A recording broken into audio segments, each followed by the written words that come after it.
Welcome to the deep dive. Our mission today is taking us deep into uh, the red rock landscape of the Black Mesa Plateau. Right at the boundary where the Navajo and Hopi territories meet. And we are plunging into a single, incredibly complex case. Hmm.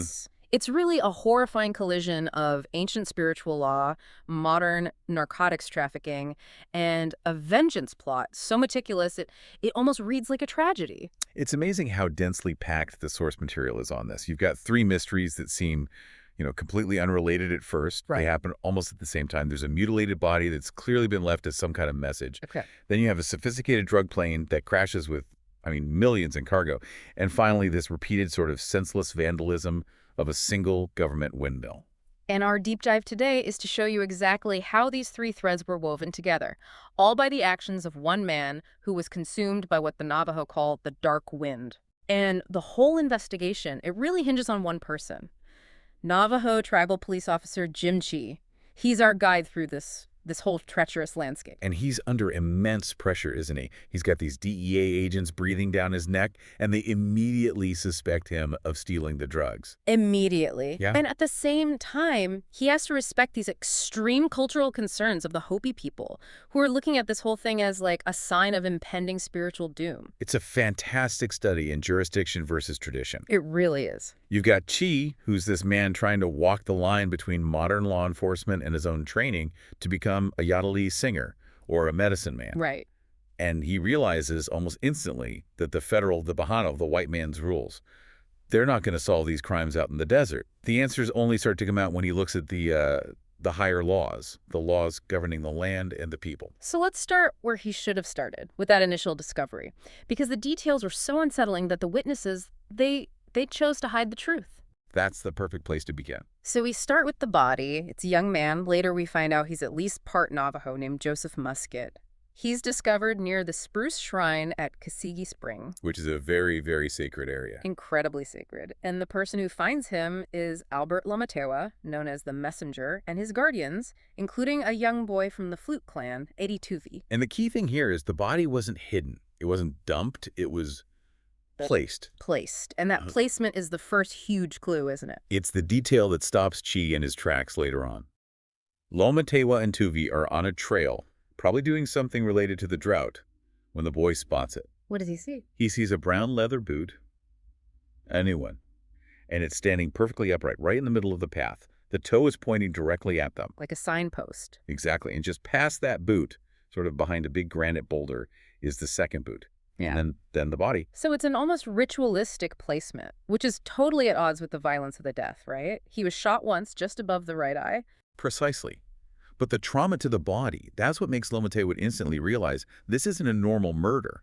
This is, in his eyes, a cultural catastrophe. Let's talk about that specific trauma because it's horrifying. It was meticulously done. The soles of both feet, the heel pads, the ball pads, all the undertips of the toes, they had been systematically sliced clean away. And the hands, too. The hands, too. Mm-hmm. The skin was flayed, just carefully removed. And the source material is very clear that this wasn't just, random violence. This was an act with deep spiritual intent. And for Lomatewa, that intent was immediately obvious. What does that kind of flaying mean in Hopi tradition? It means witchcraft. It points directly to Pawakas, or Two-Heart. Two hearts. Yes. These are individuals who are believed to have a human soul and an animal soul. They operate in darkness. They practice black magic. And the goal of this is specific mutilation. It's often to make sure the deceased can't walk the correct path after death, or maybe even more terrifyingly, to create something called corpse powder. Corpse powder. In Navajo, it's hoxine. It's a material made from the flesh of a victim, and it's used in sorcery to cause illness or even death. Exactly. So what Lomatewa is seeing isn't just a murder. It's an act designed to unleash more evil, a lasting evil, on the whole community. So he sees those flayed souls, and he understands it's an act of maximum spiritual degradation. He does. And this is where the context of the severe drought becomes absolutely critical. Right, because things were already tense. Immensely tense. The Hopis believe the world has already been destroyed 3 times by fire, ice, and flood, and each time it was because they forgot their sacred duties. And right now, the corn is dying, the springs are drying up, the pressure is on. And their most important duty is the upcoming Niman Kachina, the going home dances. That's scheduled for July 14th. And the body was left on July 10th. The timing is just... It's too perfect. It's deliberate. It has to be. And Lomateo's decision is swift, and it's drastic. He decides he has to suppress the report. He cannot call the Bahana police. Why? I mean, what's the specific reasoning there? He believes that bringing in outside authorities, the white man's law, would contaminate the area. It would interrupt the kivas, and it would inject all these impure thoughts, death, anger, revenge, into the community right before their most sacred ceremony. And that pollution, that could be the final straw. He feared it would be the trigger for Sotuknang, the creator, to just destroy this fourth world. So he decides this evil, this Powaka business, it's Navajo in origin. The Navajos will have to deal with it, but only after the ceremony is safely over. It's an incredible insight, really. The preservation of the spiritual world takes absolute precedence over the need for immediate human justice. And it strongly suggests the killer knew this. Leaving the body just 4 days before the Niman Kachina, they were banking on this exact reaction. They knew the body would stay hidden, or at least unreported, until that spiritual window had closed. So when Officer Jim Chee and Deputy Sheriff Cowboy Dashi finally get the call, they are way behind the curve. Completely. The decay is advanced. Scavengers have been at the body for days. They can't even confirm the victim's tribe or even sex right away because of the state it's in. And the cultural barrier, of course. And the cultural barrier. For Chee, the case is a mess from the start. He has a body that points to this profound cultural taboo, but he has zero forensic clues to work with. And the one question he keeps coming back to, beyond who it is why the boots were removed. Why place them so neatly on the path? He gets the Hopi interpretation, the spiritual defilement, blocking the path of the dead. But he can't shake the feeling that the careful placement of physical objects, it has to be a human clue, some kind of staging. It's that classic conflict, isn't it? A philosophical riddle versus an investigative puzzle. And Chee is trained for the puzzle. He's trained to look for human motive, for human action. But all he has is a decomposed body and a community that is actively hostile to his investigation. He has nothing. Which is precisely why he has to turn his attention 25 miles away to a totally different and seemingly less grisly mystery. The windmill. The windmill. And this is where the next thread of the investigation really begins. Yeah, so as Chee is, grappling with this mystery of the flayed body, modern crime just sort of crashes into his world. Literally. You're talking about the low-flying airplane crash near Weepo Wash. Exactly. This isn't some local squabble. This is high-stakes international trafficking. And the flight profile alone tells you how sophisticated this operation was. The pilot, a man named Pauling, he was former Tactical Air Force. He wasn't just flying low. He was flying smart. He was in a Cessna, maybe 200 feet off the ground. That's incredibly low. It is. He was using the land, the Black Mesa and the Balakai Mesa as a shield. A shield from radar. Right. A shield from the long-range radar systems in Albuquerque, Salt Lake, Phoenix. The source says that from the time he took off in Chihuahua, Mexico, there was probably less than 100 miles of the entire route where radar could have even gotten a lock on him. That's serious risk management. You don't do that for a small-time operation. No, you do that for high-value cargo. And Chee happens to be right there. He's staking out the windmill, the mundane mystery. He's a hidden witness to the final moments of this flight. He hears the engine, sees it's flying dark, no navigation lights. He even notes the plane's shape, the high wing, the tall rudder. He immediately thinks smuggling. And he was right. The cargo turns out to be cocaine, right? A lot of it. Packed in aluminum suitcases, we're talking 60, maybe 70 pounds per case. The value was somewhere between $15 and $20 million. So a massive operation that just ends in total disaster. It does. And Chee's testimony about the sounds is critical here. He hears the low engine, then it abruptly stops. There's about a 5-second delay, which tells him how far away it is. And then the crash. A thunderclap of metal on rock. But that's not the last sound. After the crash, there's a single, sharp, snapping sound. A gunshot. Unmistakably a gunshot. And that's what turns this from an accident into a double cross. So when he gets to the wreckage, what does he find? It confirms the violence. The Cessna hit a basalt outcrop after it touched down. Pauling, the pilot, is dead or dying in the cockpit. And a second man, Jansen, is on the ground next to the wreck, shot in the back. So it looks like a classic scenario. crash, then Yeah. an execution to steal the cargo. That's the simple version. Yeah. But the real genius here comes from Chee's tracking skills. He's not just a cop, he's training to be a yataliai, and his powers of observation they're on another level.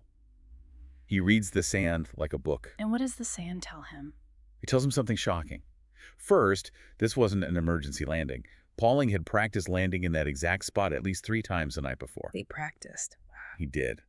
And second, the final fatal landing was marked out by 10 circular depressions in the dust where battery lanterns had been set up. 10 lanterns. 10. 5 of them marked the runway approach perfectly. They guided him right down to a safe touchdown. Okay. But what about the other 5? That's the terrifying detail.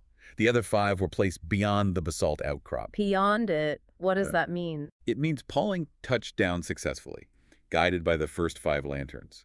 But then he saw the next 5 and assumed they marked a clear runway for him to roll out on. But they didn't. They guided him straight into the rock. Straight into the rock. It was sabotage.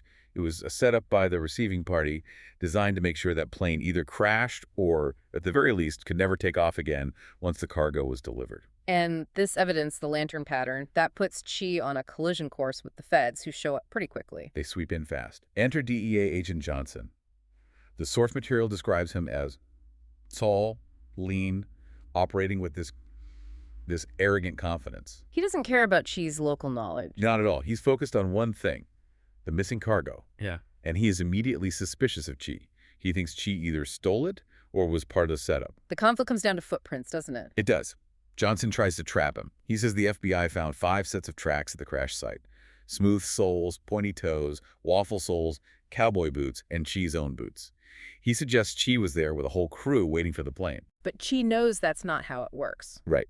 Chee's cultural training, his understanding of the land, tells him Johnson is misreading the signs. In the desert sand, tracks overlap, people step on their own prints, the wind changes things. He knows it wasn't a single criminal team. It was probably just scavengers, other investigators, local people passing by at different times. But Johnson's theory is what matters to the DEA. Yes, and his aggressive questioning reveals their whole theory of the case. They think the plane crashed, 2 hijackers in a car showed up, shot their partner Jansen, stole the $20 million in coke, and drove off. And they think Chee knows where it is. They're convinced the cargo is still hidden somewhere nearby, which makes Chee their #1 suspect for finding it and hiding it. It's obvious the DEA was running some kind of operation that went bad, probably with an informant, and Johnson is desperate to get that shipment back. But Chee knows their theory is a dead end. It's a total dead end. He saw the crash. He heard the single gunshot. He knows it was an immediate double-cross, not some later hijacking. And the final piece of evidence that shatters the DEA's case is when Chee finds the vehicle. The dark green GMC carryall that Jansen had rented. It wasn't just driven away, it was meticulously hidden. Where did he find it? Way up a secluded arroyo, tucked under this dense brush. It was a spot chosen specifically to avoid being seen from the air. Which tells him what? It tells him whoever hid that car was expecting aerial surveillance.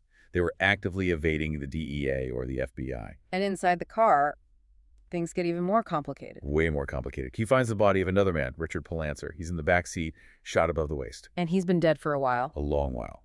The decay is so advanced his contact lens had slipped. But the most striking detail, other than the body itself, was the smell. What smell? Lysol. The entire car reeked of Lysol disinfectant. It was a clumsy, desperate attempt to cover up the smell of decomposition. Which means Palancer was probably dead long before the plane even crashed. Or at least long before the car was hidden. So wait.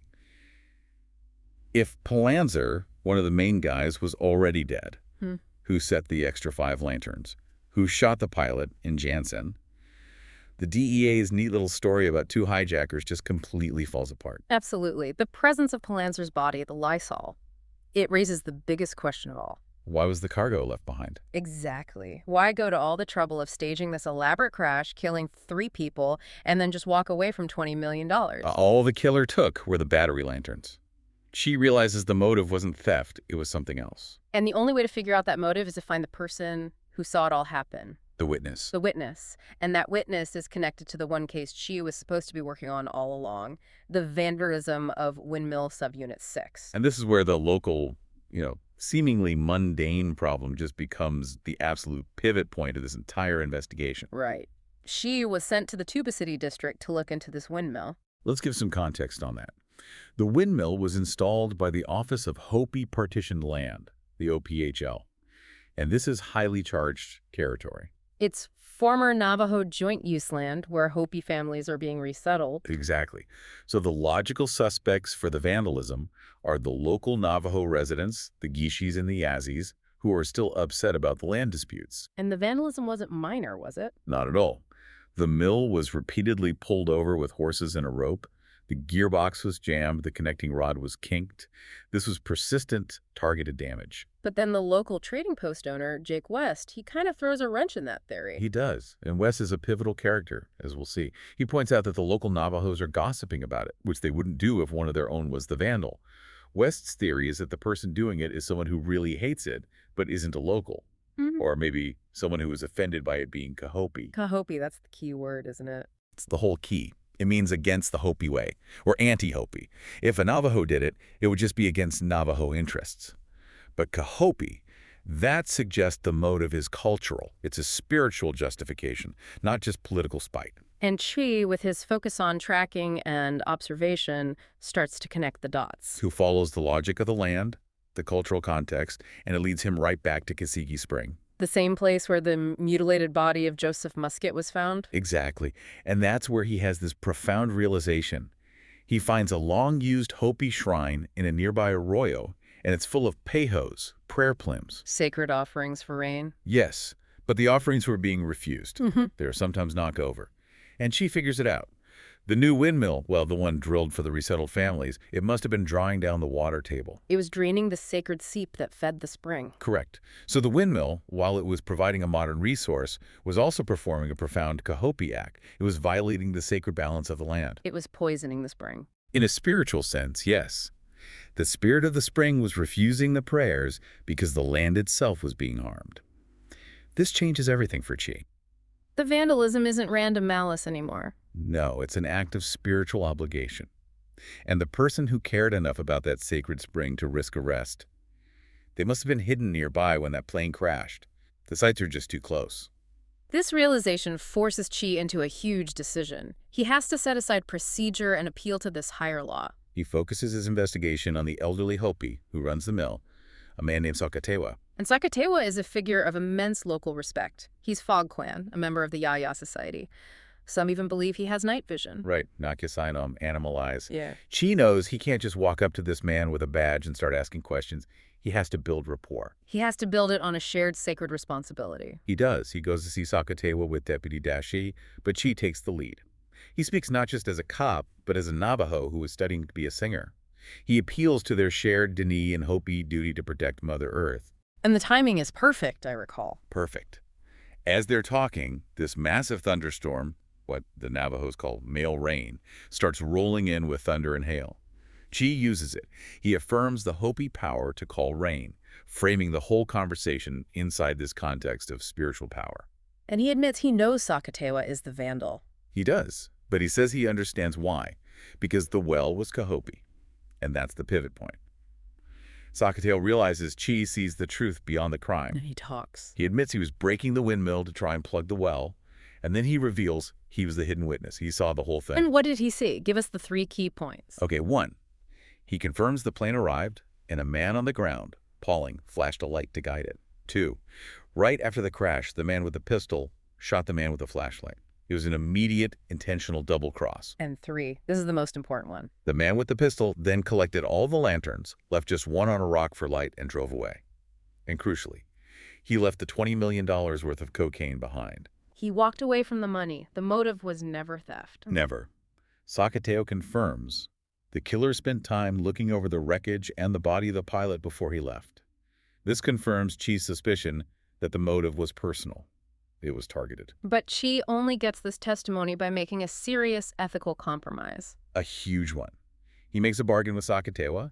He promises to bring him bags of cement to permanently plug the well to fix the Cahopi Act. And he has to buy the cement off reservation so it can't be traced. He's committing an illegal act. He's destroying government property. He's obstructing justice. But he does it to fulfill that higher law and get the evidence he needs. It's a defining moment where he really chooses his cultural responsibility over his badge. And that dedication to the land, It unlocks the human mystery. The trail now leads straight from that vandalized well all the way back to the mutilated body. And to the realization that this whole thing was built around an elaborate and very deadly illusion. Okay, so now all the dots start to connect back to the first victim, John Doe. Right. They finally get an ID using dental charts. He's Joseph Muscat, nicknamed Iron Fingers. A known con artist, had a narcotics conviction. And crucially, Muscat was not at work on the day he was killed and left on that path. But there's a problem with the timeline, isn't there? The police found evidence that Muscat was still alive after his estimated time of death. A huge problem. Stolen pawn silver from Jake West's trading post, including a specific necklace, it turns up at Mexican Water. A girl there says Muscat gave it to her just yesterday. So how does a dead man, a flayed man, go around pawning stolen silver? He doesn't. And this is the illusion she has to unravel. The timeline shows Muscat was killed and placed on the path by July 10th. But all this evidence of him being alive, the fake theft, the necklace, that was all engineered after he died. And Chee's deductive leap. It points straight at one person, the person who had the means and the motive to create this confusion. Jake West, the trading post owner. Why him? He fits the profile perfectly. Some Hopis already saw him as a Powaka, a two-heart witch, someone capable of these kinds of dark illusions.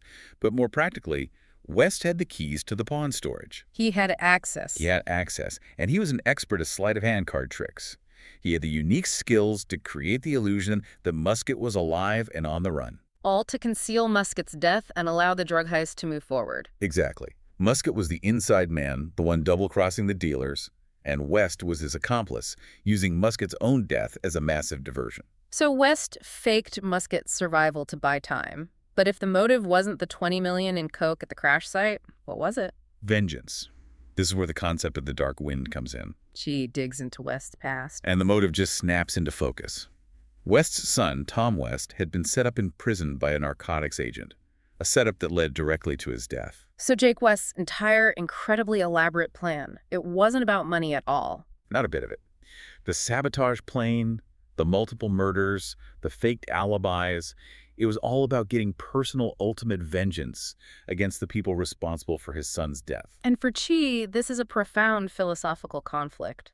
The Navajo way sees vengeance not as justice, but as a mental illness. The Chee, the dark wind, destroying your judgment. And Wes is completely consumed by it, which leads him to this final, meticulously planned act of theater. Right. So Chee, in another ethically questionable move. Very questionable. He helps Miss Pauling, the dead pilot's sister, who is now working with the drug financiers, a man named Gaines. He starts a fire as a diversion so she can listen in on the ransom call. And they learn the details of the final meeting. The payoff is $500,000 in 2 briefcases to be delivered by the boss at 9 p.m. Friday. Location to be announced. And Gaines thinks the voice on the phone is Palancer, one of the dead hijackers. But she suspects it's Muscat's voice on a tape, or maybe even West, muffling his voice to hide his Navajo accent. West is controlling the entire final act. And the location he chooses, it's a masterpiece of tactical and cultural exploitation. Sichotki Village. During the Astatokaya, the washing of the hair initiation ceremony, a time of absolute security and silence. Explain why that was the perfect place for a murder. Well, during the Astatokaya, all the roads into the village are closed. The entire community is sealed off. Everyone has to stay inside for the ritual. It's quiet, it's inaccessible, and it seems completely secure. A fortress. A fortress. Wes knows he can get there early, disguised as a ceremonial patrolman, a 2-horn priest. He'd blend right in. The boss, the buyer, would see him and assume he's just part of the local ritual security, not a threat.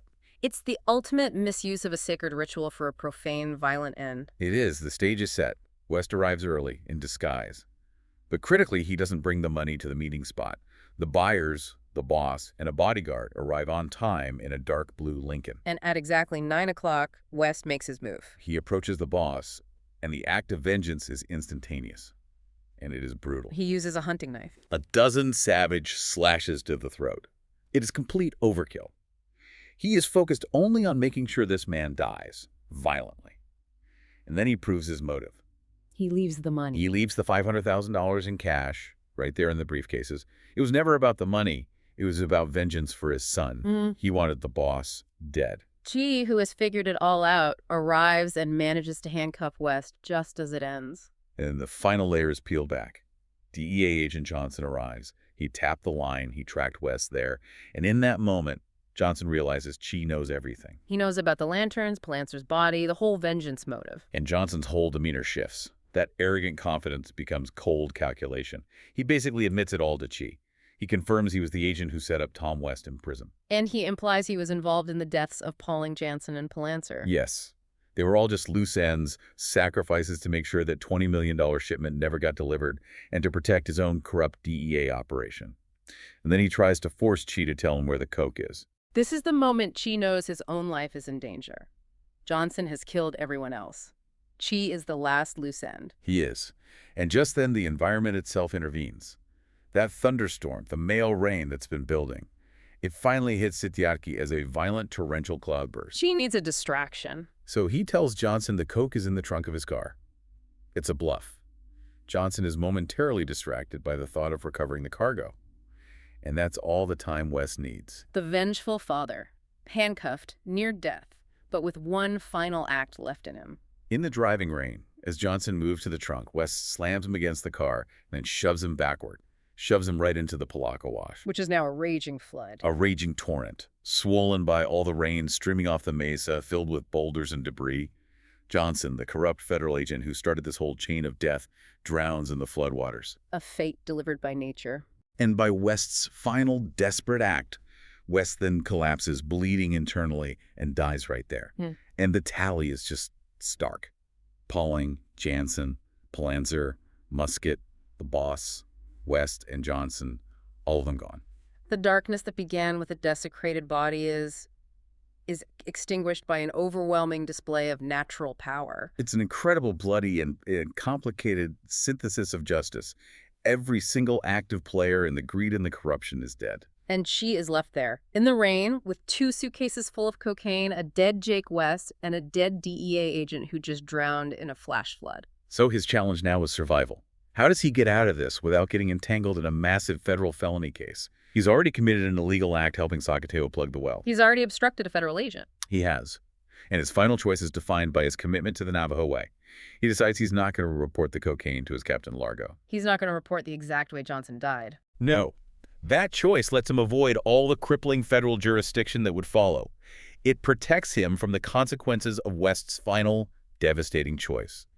He chooses the silence of his land over the fatal entanglements of the Bahana world. The whole bloody conflict, it all came down to vengeance, didn't it? The dark wind that destroys judgment. It did. And while West got what he wanted, he destroyed the men who destroyed his son. That same vengeance destroyed him, too. But in the end, it also consumed the original source of the corruption, Agent Johnson. Which brings us back to that idea of a higher law. The crimes were all rooted in desecration, weren't they? Every one of them. The spiritual defilement of Musket's body, the desecration of the sacred spring, the desecration of a sacred ritual for a murder. But the final cleanup, the final judgment, it wasn't delivered by Chee or the FBI. It was delivered by the land itself, the male rain. Which leaves you with this really powerful, provocative question. Given that the natural world, the drought, the spring, the flood, was so central to the motive, the planning, and the final resolution, and given that both the vengeful father and the corrupt agent were swept away by it, is there a kind of self-balancing, non-human order at work? You mean, did the spirit of the Black Mesa itself step in to restore balance when all the human systems, tribal and federal, had completely failed? It's a powerful thought, isn't it? That the land itself might be the ultimate arbiter of justice. It is, and it really underscores just how critical Chee's choice was to respect those older laws he was always being told to ignore. Indeed. It reminds you that sometimes the key to solving the most complex human mysteries lies in understanding the earth right beneath our feet. That's our deep dive for today. We'll see you next time.